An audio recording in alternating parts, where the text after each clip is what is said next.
So, ayan yung ating DIY na emergency light na 12 volts. 12 volts yan. 3S3P. Ayan, nabubuhay siya. Yung manual switch natin. Ito yung ating automatic daylight switch. So, ito ay nakasaksak sa ating PWM. 30 amperes. Yun ang PWM natin. Nakakonect yan sa ating solar panel na 30 watts. So, medyo hapon na. Pero ginagamit pa rin natin siyang pang charge ng ating mga USB type na mga gadgets. So, yan. Mini fan. Tapos yung ating DIY na yun, nakapara lang naman silang dalawa. So, punta yung ating 5.5 na jack na yun ay isa papunta sa ating ating DIY na junction box.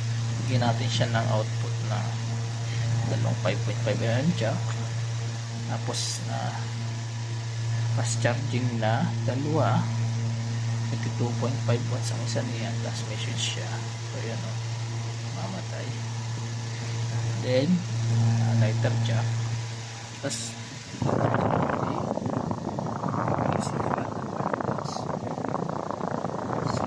tayo dun sa ating emergency light natin to, yung manual switch nya. Kasi ito naman ating battery meter, namatay na may nakusa. Then ito yung ating automatic switch. So kita nyo, buhay siya kasi medyo madilim na nga. Pag inon natin yung ating flash at tinama natin dun sa kanyang set light sensor, namamatay siya, oh, diba? Ganda, no? Tapos pag binuhay mo ulit siya, bubuhay siya. Pag binuhay, pag pinatay mo yung ating flash, mabubuhay siya. Pero pag tama ulit ng liwanag, mamatay siya. So maganda siya pag automatic na bubuhay at mamatay pag needed mo. Ayun lang. Cute nga.